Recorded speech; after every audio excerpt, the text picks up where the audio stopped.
اللہ کے گھر کو چھوڑ کر جب کسی اور گھر کا طواف کریں گے کتنا نقصان ہوتا ہے میں تمہیں بتاؤں۔ میرے رب العالمین نے قرآن میں فرمایا الم تر کیف فعل ربک باصحاب الفیل، میرے رب نے اصحاب الفیل کا واقعہ بیان کیا ہے۔ ابرہہ بادشاہ ہے جو بڑا ظالم تھا، یمن سے آیا، لشکروں کو ساتھ لے آیا، ہاتھیوں کو ساتھ لے آیا، اس نیت سے کہ اللہ کے گھر بیت اللہ کو مٹا دیں گے اور اپنے یمن کے اندر گھر بنا کر لوگوں کو کہہ دیں گے اس گھر کا طواف کرنا ہے۔ ابرہہ نے بیت اللہ کے مقابلے میں گھر آباد کیا تھا اپنے ملک یمن میں۔ میرے رب نے یہ اشارہ دیا، ایک ابرہہ نے اپنے ملک کے اندر ایک گھر کو آباد کر دیا، بیت اللہ کا مقابلہ کیا۔ اس نے کہا تھا کہ بیت اللہ کا طواف نہیں ہوگا، میرے گھر کا طواف ہوگا۔ میرے رب کا فرمان ہے الم تر کیف فعل ربک باصحاب الفیل الم یجعل کیدہم فی تضلیل، اللہ نے اس کو برباد کر دیا۔ کس جرم کی پاداش ہے؟ اس لیے کہ بیت اللہ کے مقابلے میں ابرہہ نے اپنے ملک کے اندر اپنا گھر آباد کرا دیا تھا کہ اس کی عبادت ہو، اس کے طواف ہو، یہاں پر نظر و نیاز ہو، یہاں پر چڑھاوے ہو، یہاں پر استھانہ بنے۔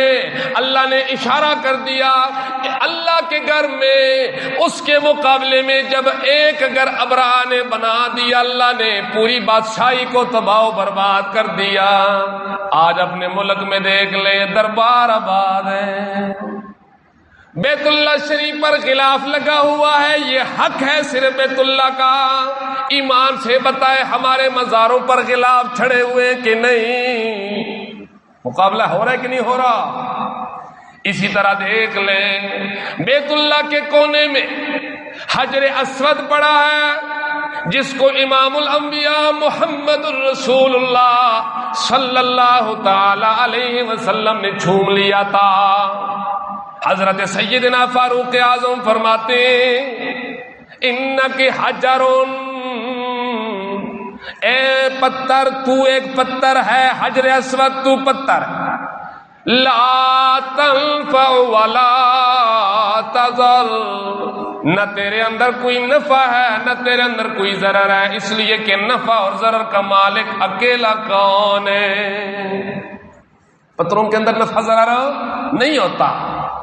پھر فرمانے لگے قسم خدا کی اگر میں اپنے حبیب سرور دو عالم کو تجھے بوسہ دیتے ہوئے نہ دیکھتا ہوتا ما قبلت کے، اے پتھر میں تجھے کبھی بھی بوسہ نہ دیتا، لیکن میں عمر نے اپنے حبیب کو یہ دیکھا ہے کہ تجھے بوسہ دیتے تھے، اس وجہ سے فاروق اعظم اپنے پیغمبر کی سنت کو زندہ کرتے ہوئے تجھے بوسہ دینے لگا ہے۔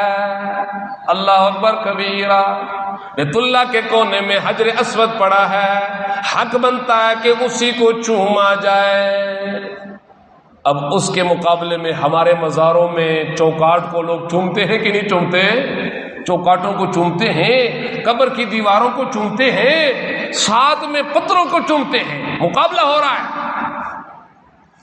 اسی طرح بیت اللہ کا طواف ہوتا ہے۔ ہمارے ملک کے اندر بھی جو دربار آباد ہیں ان کی بھی طواف ہوتے ہیں کہ نہیں ہوتے ہیں؟ 2 رکعت نماز پڑھنا، طواف کے بعد 2 گانا، یہ واجب ہے بیت اللہ کے اندر مقام ابراہیم میں یا جہاں پر جگہ مل جائے۔ اور ہمارے یہاں مقابلہ ہو رہا ہے، بیت اللہ کا مقابلہ ہو رہا ہے۔ 2 رکعت نماز پڑھو جی، سامنے پڑھو، سامنے پڑھو، قبر کے سامنے پڑھو، یہ بیت اللہ کا مقابلہ ہو رہا ہے۔ اللہ رب العالمین اشارہ کرنا چاہتا ہے اے میرا بندہ، ابرہہ نے میرے بیت اللہ کا مقابلہ کیا، میں نے نیست و نابود کر دیا، اگر تم بھی میرے گھر کے مقابلے میں آؤ گے تو تمہیں بھی نیست و نابود کر دوں گا۔ خوف تو ہے نا؟ اس لیے اللہ رب العالمین نے فرمایا کہ وَلِلَّهِ عَلَى النَّاسِ حِجُّ الْبَيْتِ مَنِ اسْتَطَاعَ إِلَيْهِ سَبِيلًا، اللہ کا حق ہے بندوں پر، یہ اللہ کا حکم ہے علی الناس مسلمانوں پر، حج البیت کہ وہ بیت اللہ کا حج کریں، لیکن وہ لوگ کریں من استطاع الیہ سبیلا، جو اللہ کے اس عبادت یعنی حج والے عبادت کے لیے رستے کا خرچ رکھتا ہو۔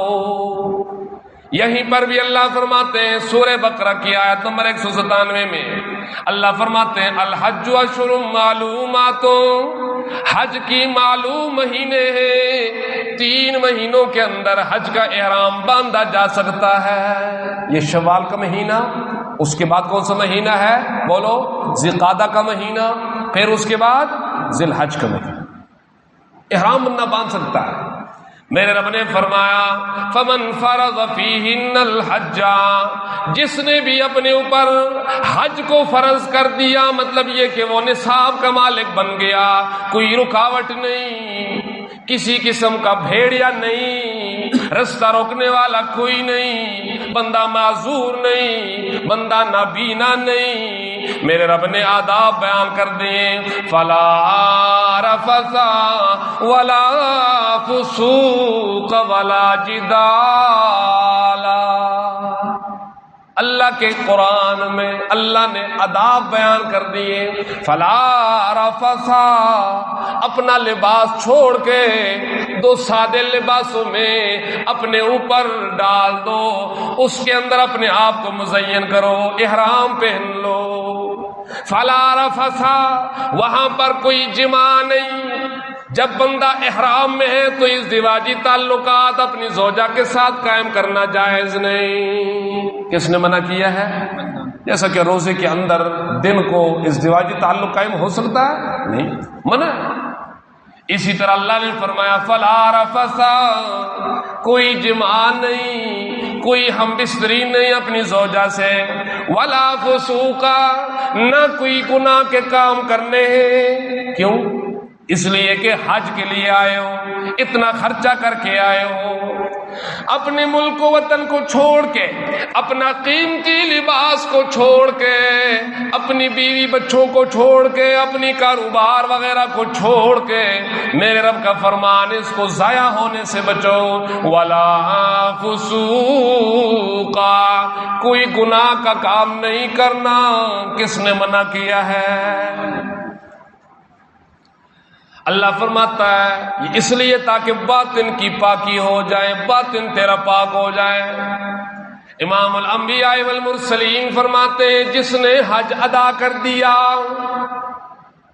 حقوق اور فرائض آداب وغیرہ کا خیال رکھتے ہوئے جس نے حج ادا کر دیا، وہ جب اپنے گھر لوٹتا ہے ایسے گناہوں سے صاف ہوتا ہے جس طرح بچہ ابھی پیدا ہوتا ہے، کوئی گناہ ذمہ نہیں ہوتا۔ اللہ ہمیں بھی توفیق عطا فرمائے۔ اللہ اکبر کبیرہ۔